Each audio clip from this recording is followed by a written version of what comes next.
23 al 25.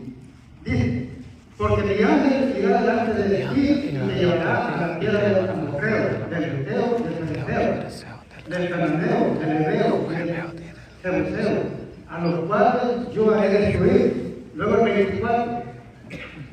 No te cuidarás a sus dioses, ni los servirás, ni harás como ellos hacen. Antes los destruirás del todo y quebrarás totalmente sus estados. Ya Dios les había advertido, dice el versículo 32 y 33. Versículo 32 y 33 dice: no harás alianza con ellos, ni con sus dioses. Y dice el 33: en tu tierra no habitarán, no sea que se hagan pecar contra mí, sirviendo a sus dioses, porque te será tropiezo.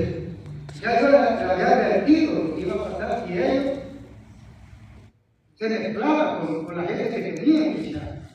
Dios les advirtió desde más antes, cuando iban a la tierra prometida, pero violaron el mandamiento de Dios y así dejaron de cumplir la condición bajo la cual les había prometido ponerlos en posesión de Canaán. Quebrantaron el mandamiento, hicieron lo que ellos quisieron, no lo que Dios había dicho. Escogieron el camino del ocio. Y miren lo que leo aquí son párrafos de Leo de Guardia. Escogieron el camino del ocio y de la complacencia y no completaron la conquista de la tierra. Durante muchos años, generaciones fueron afligidos y molestados por idólatras, y ya había sido advertido. Y también lo encontramos en el número 33-55. Miren el número 33-55 lo que dice. 33-55 dice: y si no echáis a los moradores del país de delante de vosotros, sucederá que los que dejares de ellos serán por aguijones en vuestros ojos y por espinas en vuestros costados, y os afligirán sobre la tierra en que vosotros habitaréis. Ya Dios había advertido de muchas maneras, pero no lo hicieron. Los israelitas se mezclaron con las naciones y aprendieron sus obras, su forma de ser, aprendieron de ellos sus tradiciones, sus costumbres. Y ellos estaban haciendo lo que ellos querían. Ellos se habían alejado de Dios. Y miren, dice el Salmo 106, miren el Salmo 106 lo que dice. Y el salmista aquí dice algo, ¿verdad? Muy. Salmo 106, versículo 34 al 40. Salmo 106, versículo 106, 34 al 40. Miren, dice el salmista: no destruyeron a los pueblos que Jehová les dijo. El 35, antes se mezclaron con las naciones y aprendieron sus obras. El 36 dice: y sirvieron a sus ídolos, los cuales fueron causa de su ruina. El 37 dice: sacrificaron sus hijos y sus hijas a los demonios. Dice el 38: y derramaron la sangre inocente, la sangre de sus hijos y de sus hijas, que ofrecieron el sacrificio a los ídolos de Canaán, y la tierra fue contaminada con sangre. Dice el 39: se contaminaron así con sus obras y se prostituyeron con sus hechos. Dice el 40: se encendió por tanto el furor de Jehová sobre su pueblo y abominó su heredad. Miren lo que el salmista dice ahí lo que había pasado. Pero mientras no se extinguió la generación que había recibido instrucciones de Josué, la idolatría hizo poco progreso. Y eso lo encontramos en Jueces 2, 12 y 13. Jueces 2, 12 y 13.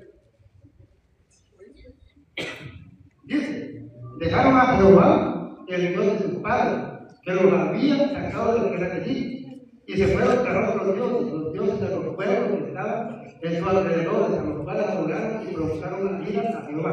Dice el 13: y dejaron a Jehová y adoraron a Baal y a Astar. Miren lo que hicieron, lo que hizo el pueblo: dejaron a Jehová y adoraron a Baal y a Astar. En otras palabras, dice que adoraron a los demonios.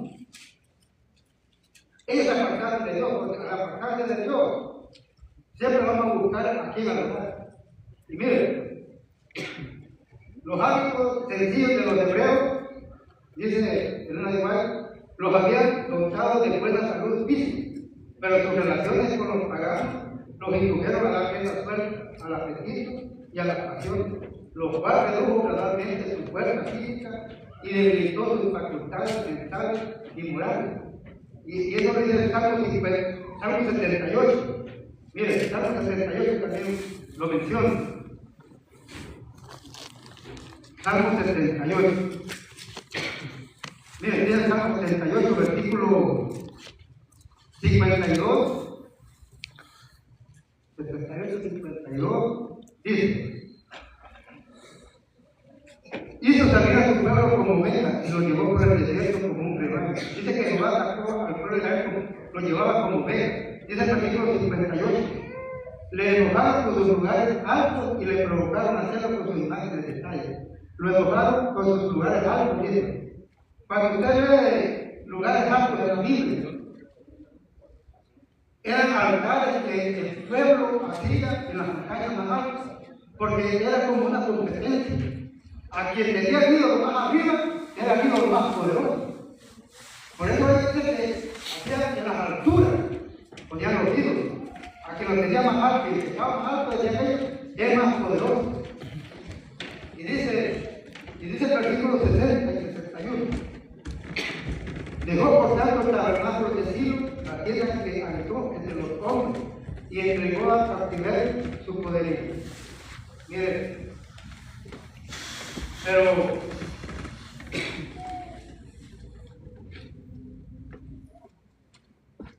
estará pasando lo mismo con nosotros hoy. Lo mismo, ¿Será que estaremos alejándonos de Dios y haciendo lo que yo creo que así está bien? Estarán haciendo los líderes de arriba, haciendo cosas que no deben hacer, haciendo cosas que para ellos dicen que está bien, pero cuando se aleja uno de Dios, miren, el asunto es peligroso. Dice 1 Juan 15 y 16. 2, 15 y 16. 1 Juan 15 y 16. Dice: no améis el mundo ni las cosas que están en el mundo.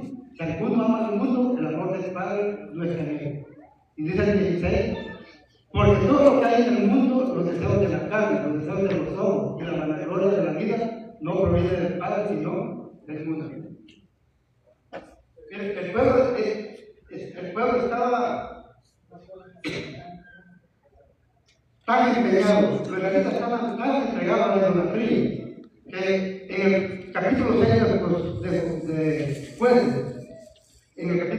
Jueces, encontramos ahí la historia de Gedeón, una historia que todos conocemos, yo creo que lo conocemos, la historia de Gedeón.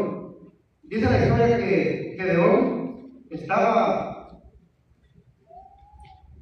él peleando los granos que él había sembrado, porque dice el versículo 1, mire. Dice el versículo 1: aconteció después de la muerte de Josué, que los hijos de Israel consultaron a Jehová diciendo: ¿quién de nosotros irá primero a pelear? Ahí encontramos que los cananeos, pero el capítulo 6, mira el capítulo 6 como dice: los hijos de Israel hicieron lo malo ante los ojos de Jehová, y Jehová los entregó en manos de Madián por 7 años. Mire, en las manos de Madián que los entregó Jehová, 7 años. Pero en estos 7 años dice que Madián y sus otros aliados, dice que iban y todo lo que sembraba Israel, ellos iban y se lo destruían, les robaban la cosecha, llevaban camellos y hacían cosas. Y dice que así estaban ellos.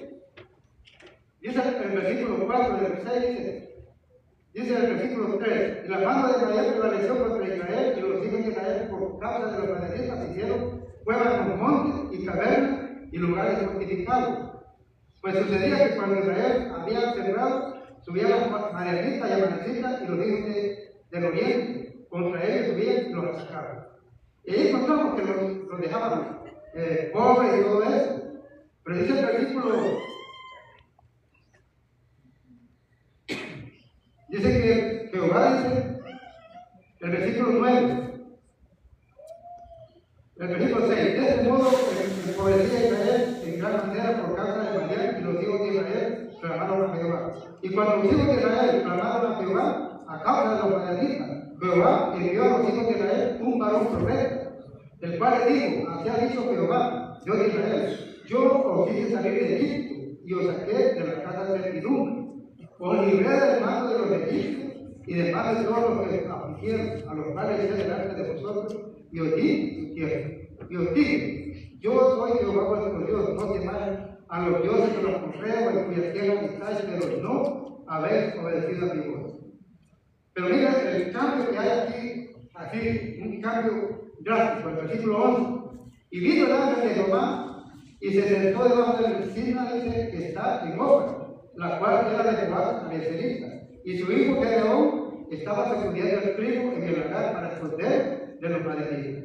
Mira, ahí estaba Gedeón sacando el agua para esconderlo de los madianitas, para que no se lo robaran. Y mire, y dice, y el ángel de Jehová se le apareció y le dijo, Jehová está contigo, varón esforzado y valiente. Jehová respondió, Señor mío, si Jehová está con nosotros, ¿por qué nos ha sobrevenido todo esto? ¿Y dónde están todas sus maravillas que nuestros padres nos han contado, diciendo, no nos sacó Jehová de Egipto y ahora Jehová nos ha desamparado y nos ha creado en manos de los madianitas? Si seguimos leyendo, dice de que Gedeón se dio cuenta que era el ángel de Jehová y le dijo, espérame aquí, voy a hacer una ofrenda para ofrecer. Dice que fue a buscar una ofrenda para ofrecerle al ángel de Jehová. Y dice que el ángel de Jehová le dijo, mira, pongo esta ofrenda, eso está ahí en el capítulo 6. Esto corre sobre esta roca. Dice que el ángel de Jehová con la vara que tenía en su mano, tocó, dice, la ofrenda que el sacrificio, y salió fuego de la peña. Y dice que Gedeón tuvo miedo que iba a morir. Y él, pero el ángel de Jehová le dijo que no iba a morir. Mire, pero Jehová, si seguimos leyendo, dice que le dice a Gedeón, mira, tú vas a librar a Israel de los madianitas. Y por él, de los acompañantes. Tú lo vas a librar con la fuerza que tú tienes. Y dice que eso le dijo Jehová. Pero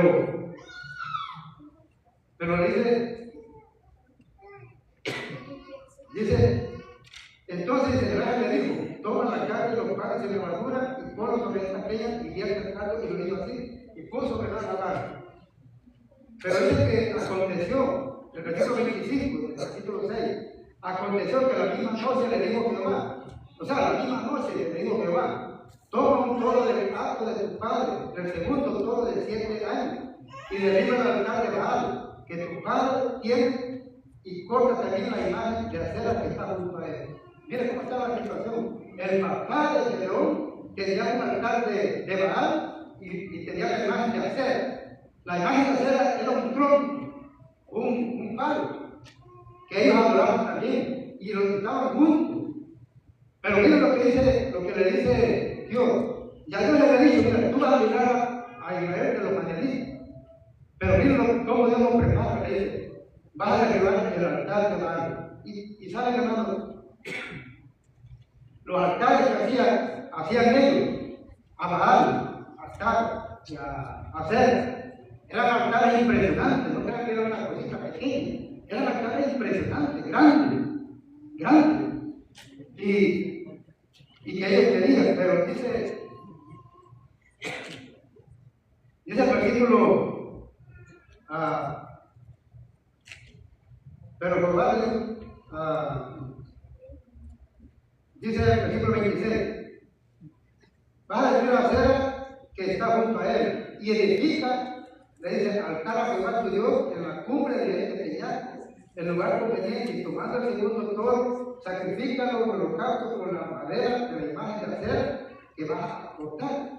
Entonces Gedeón dice, tomó 10 hombres de sus siervos e hizo como Jehová le dijo, manteniendo hacerlo de día por la familia de tu padre y por los hombres de la ciudad, lo hizo de noche. Mire, lo hizo de noche, porque no era fácil lo que iba a hacer. Imagínate, iba a tirar un altar a Baal, un altar a Acera. Es como que, imagínense ustedes, una idea, nomás para que tengamos una idea.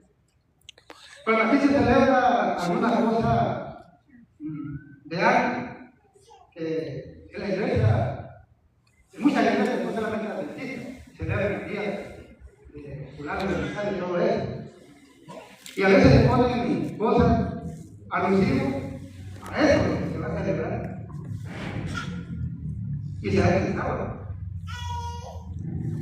Pero, imagínense que a ustedes tuvieran un sueño y que en ese sueño le dijera, escuchar unas palabras que le dijeran, mira, ve, consigue la llave de la iglesia y ve, saca todo eso que hay por el país. ¿Usted cree que no es así de fácil? ¿Usted cree que no se va a tomar a alguien porque hiciera eso? No iba a ser tan fácil para tirarlo. No iba a ser tan fácil. Y dice, y por la mañana, cuando los de la ciudad se levantaron, y aquí que el altar de Baal estaba derribado y cortada la imagen de acera que estaba junto a él, y el segundo toro había sido ofrecido en el holocausto sobre el altar de edificar. Y se dijeron unos a otros, ¿quién ha hecho esto? Y buscando y inquiriendo le dijeron, Gedeón fue el que lo hizo. Y dice ahí la Biblia que fueron con el papá de Gedeón y le dijeron, saca a tu hijo para que muera. O sea que, en otras palabras, le estaban diciendo, saca a tu hijo porque lo vamos a matar. Porque derribó el altar de Baal, el altar de Acera, a quien nosotros adoramos. Se habíamos olvidado de Jehová Dios. Así como quizás nos olvidamos de Jehová Dios los sábados. Los sábados son para Jehová Dios. No son para ningún ser creado. Y saben que el sábado casi siempre se celebran cosas que no entendemos. A veces nos preguntamos quizás, bueno, ¿qué es lo que pasa? ¿Qué es lo que pasa? Y saben que para celebrarlo siempre vamos a poner un pretexto, un versículo por ahí que nos apoye, que quizás lo vamos a escribir para que nos diga lo que nosotros queremos que diga, pero nunca lo va a decir. Porque buscamos un versículo que a veces, ¿verdad? No. Por ejemplo, miren, se hacen cosas que uno dice, bueno, ¿por qué se hace esto? Y luego un ejemplo sencillo que todos conocemos. Todos conocemos lo que le llaman el Día Internacional de la Mujer, ¿verdad? Todos conocemos eso. Y no voy a hablar del Ministerio de Damas, porque el Ministerio de Damas dice Elena de White en el libro que se llama La Bondad. En el libro que se llama La Bondad, dice, la mujer, dice Elena de White, tiene un campo extenso donde trabajar para el Señor. Y esto también es lo que dijeron las damas que van a los campamentos, a los retiros. Dice que las damas, el Ministerio de Damas tiene un ministerio. Dice que para trabajar para el Señor, ayudar a los enfermos, a las viudas, a los necesitados. Hay muchas cosas que se pueden hacer, pero no es el tema este, solamente quería aclarar eso. El punto que voy yo es que, ¿qué tiene que ver el Día Internacional de la Mujer en la iglesia? Y si yo preguntara, ¿es bíblico esto? No conteste, ¿verdad? Pero esto no es bíblico. El Día Internacional de la Mujer no es bíblico. De ninguna manera. Y miren, dice, ¿cuál es su origen? Dice, miren, sobre el Día Internacional de la Mujer. No, el Día Internacional de la Mujer dice, no tiene sino que es el resultado de décadas de movimientos obreros y protestas feministas en busca de igualdad de derechos, mejores condiciones laborales y derecho al voto. Eso es, dice, eso no es un punto de partida único, sino que es de movimientos laborales, movimientos de protesta. Y dice Elena de White, si usted lee Elena de White, dice ella que esos movimientos de protesta, de marcha, no son, dice que Dios no la ve con desprecio, porque eso no es, a Dios no le agrada. Y esa cosa, mire, dice, en 1908, 15,000 mujeres marcharon, dice, por las calles de Nueva York, bajo el lema Pan y Rosa. El 28 de febrero de 1909 se celebró aquí en este país el Día Nacional de la Mujer, aquí en este país. Pero una líder comunista alemana, Clara Zetkin, escuchen, una líder comunista, y nosotros sabemos que un comunista no quiere saber de Dios. Un comunista, para ellos, dicen que no existe Dios. Y mira lo que hizo esta mujer comunista. Dice que una líder comunista alemana de nombre Clara Zetkin propuso la creación de un día internacional en Europa. Y lo hicieron el 25 de marzo en 1911. O sea, la influencia de esta mujer llegó a Europa, solamente a Europa, y lo hicieron. Pero no fue hasta 1975 cuando la Organización de las Naciones Unidas, la ONU, institucionalizó oficialmente el 8 de marzo como el Día Internacional de la Mujer. De ahí viene ese Día Internacional de la Mujer, de la ONU. ¿Y qué tiene que ver la ONU con las cosas de Dios? Hay cosas que también, ahí hay cosas raras que no las vamos a mencionar.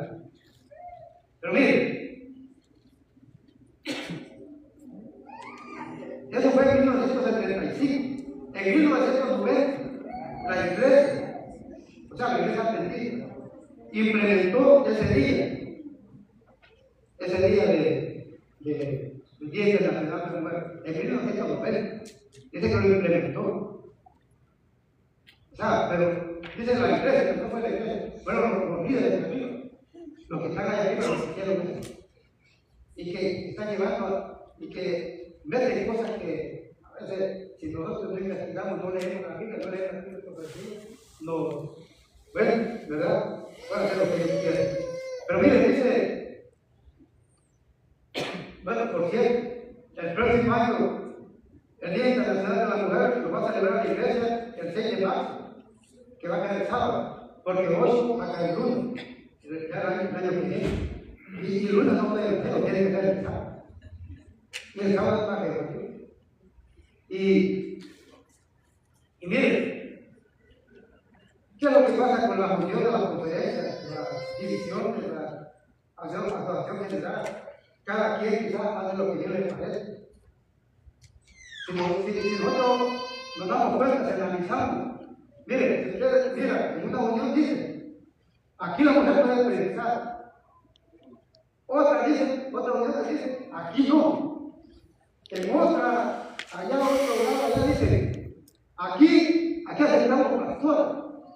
Y otra, allá otra organización, o sea, de la misma iglesia, asociación, división, ¿verdad? Dice, ¿verdad? O sea, está diciendo, aquí sí, aquí no. Aún si nos traemos a la iglesia, miren, nosotros, aquí en la iglesia, si usted se da cuenta, a veces muchas veces nos preocupamos porque estamos bien vestidos, ¿verdad? O sea, el que va a subir aquí tiene que subir con corbata, ¿verdad? Si no, puede haber problemas. Pero si no, iglesia, y ahí usted no mira eso. Usted no mira eso de que, ¿cómo va a subir? Cada quien, ¿verdad? Quizás hacemos cosas según nos parece. Y dice, las conferencias, ¿verdad? O uniones, lo que sea, aquí este pastor puede predicar. No, sí. Y ahí se la misma, cada quien mira las cosas a su manera. Cada quien está viendo las cosas a su manera. Y escuche lo que dice el libro que se llama liderazgo cristiano. De manera sutil se han introducido planes contrarios a la verdad y a la justicia, con el pretexto de que esto o aquello debía ser eso y porque era para el progreso de Dios. Pero son maquinaciones de hombres las que llevan a la opresión, a la injusticia. No puede haber libertad alguna despojando a los miembros de la familia de Dios de su individualidad o sus derechos. Tales prácticas son aborrecibles para Dios. Porque quiere que tener al miembro que el miembro acepte lo que ellos dicen. Si ellos dicen que no han regulado, aunque la junta que está allá que dice, ellos quieren tener al pueblo así. Y miren, y dicen, no puede haber ventaja alguna de jugar con los miembros de la familia de Dios y su individualidad o sus derechos. Tales prácticas son aborrecibles para Dios. El poder despótico. Escuchen cómo dice. Esto dice Elena de White en el libro Liderazgo Cristiano. El poder despótico quiere decir el poder de abuso que se ha desarrollado como si los puestos convirtieran a los hombres de Dios. Le da miedo y debería causar temor. Miren lo que dice Elena de White. Y debería causar temor. Pero nosotros tenemos un libertador, que es Cristo Jesús. Nosotros tenemos a Jesús que nos puede librar. No digamos que no venga a la iglesia, no. Tenemos que estudiar la Biblia, hermano. Tenemos que estudiar los espíritus de profecía. ¿Sabes qué? Es preocupante porque ni la religión de escuela sabática estudiamos. ¿Y cómo queremos seguir? ¿Cómo queremos entender? ¿Cómo queremos saber cuáles son los planes de Dios? Imagínense, si no queremos estudiar la escuela sabática, quizás estamos más tiempo en el teléfono, pero, hermano, así como Toniel, Raúl, Sangar, Débora, Parada, etc., nosotros tenemos un libertador que se llama Cristo Jesús, y Él vendrá con poder y gloria. Jesús es nuestro verdadero líder, y debemos buscarle en oración y ruego, debemos buscarle por medio de su santa palabra. Nos dará la fuerza, buena voluntad de seguir adelante. Y dice, yo leo otro versículo, pero vamos a ir buscando la conclusión. En el capítulo 7 encontramos que Gedeón, cuando Dios le dijo, mira, vas a levantarte al altar y vas a preparar. Y sabemos la historia, que iban con Gedeón, iban 32,000 hombres. El ejército era un ejército grande, 32,000 hombres, pero iban contra, dice que era como langosta, allá en el valle, la planicie, como langosta. O sea, era como demonios, en otras palabras que quiere decir la Biblia. Era como demonios que iban a destruir. Y dice de que en el capítulo 7, pero mire, lo que pasaba, Gedeón estaba reunido. Y allá en la planicie estaba la multitud, y ellos eran solamente 32,000. Pero Gedeón tenía miedo a hacer lo que Jehová Dios había dicho. En Deuteronomio 20, 5 al 8, si lo pudiera poner, hermano, Deuteronomio 20, 5 al 8.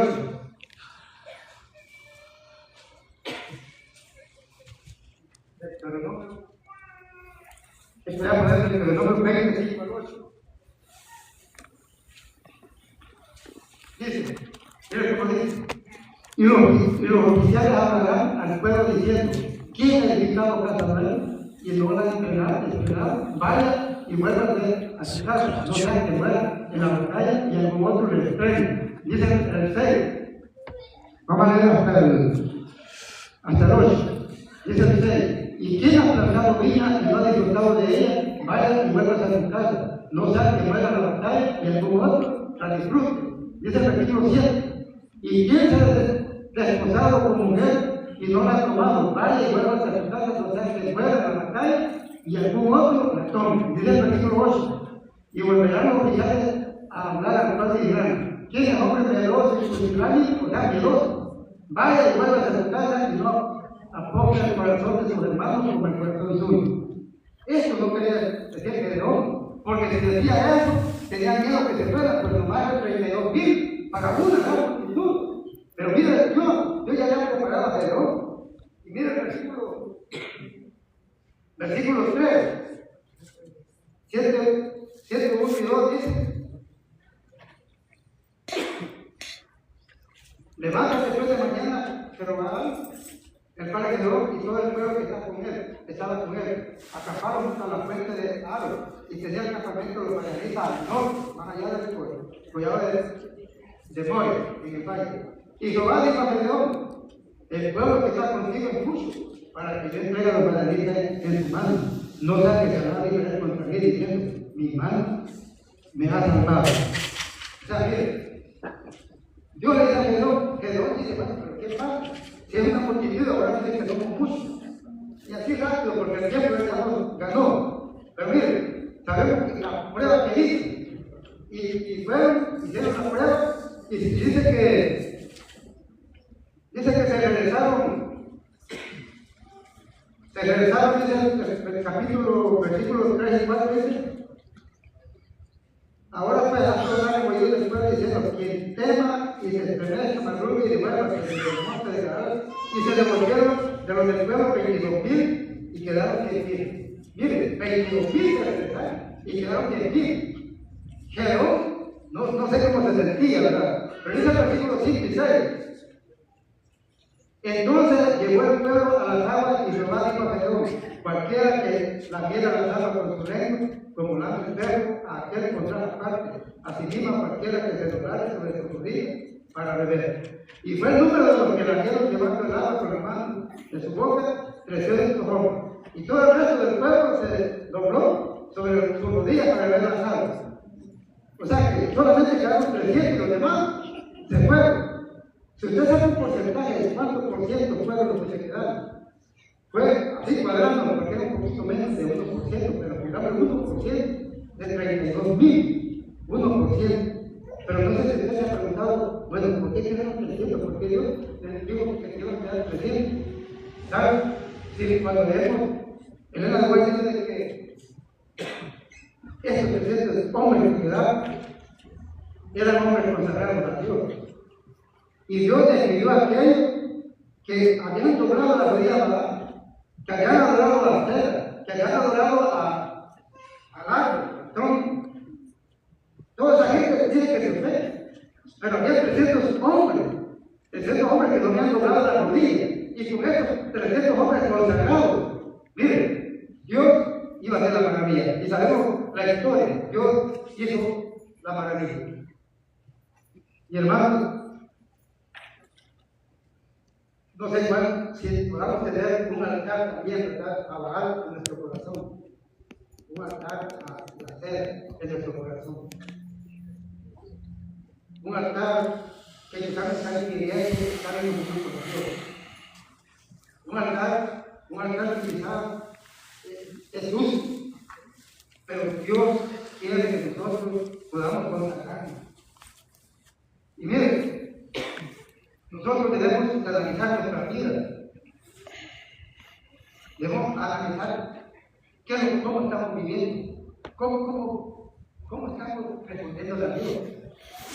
Debemos si hay que pedirle perdón a Dios, deberíamos pedirle perdón. Y Dios está dispuesto a perdonar. Dios nos quiere perdonar. No sé cómo es la vida de cada uno de nosotros. Usted y yo sabemos cómo somos en el lugar. Usted y yo sabemos cómo somos en el trabajo. Usted y yo sabemos cómo somos. Y quizás hay cosas que Dios no quiere que practicamos. Y dice, ¿sabes? El Espíritu Santo está dispuesto a trabajar en nuestro ser. El Espíritu Santo quiere transformarnos. El Espíritu Santo quiere hacer de nosotros unos hombres y mujeres que podamos servir a Dios. El Espíritu Santo quiere morar en nuestro corazón. El Espíritu Santo quiere hacer de nosotros hombres y mujeres que alaben a Dios. Hombres y mujeres que solamente puedan adorar a Dios. Y solamente quiero leer, ya para terminar, el capítulo 28 del Salmo 28, versículos 6 y 7.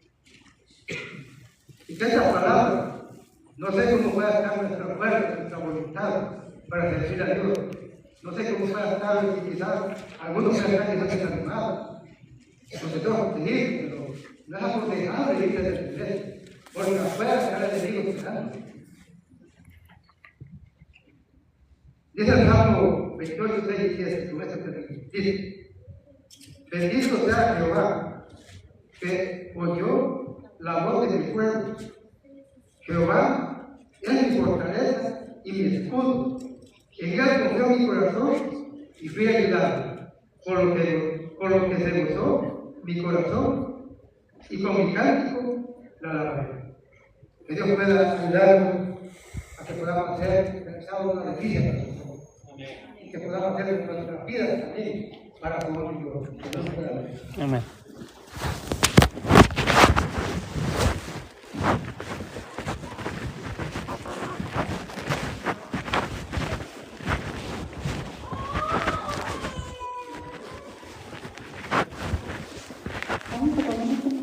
Vamos a finalizar cantando el himno número 254.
Bendito Dios que tenga el cielo santificado por su nombre. Gracias, Señor Dios, por tener versículos de Santo. Gracias por su día santo, bendiga a cada uno del camino. Podamos llegar también, que mañana sea la hora, que estamos en nuestra vida. Te lo ruego, Cristo. Amén. Amén.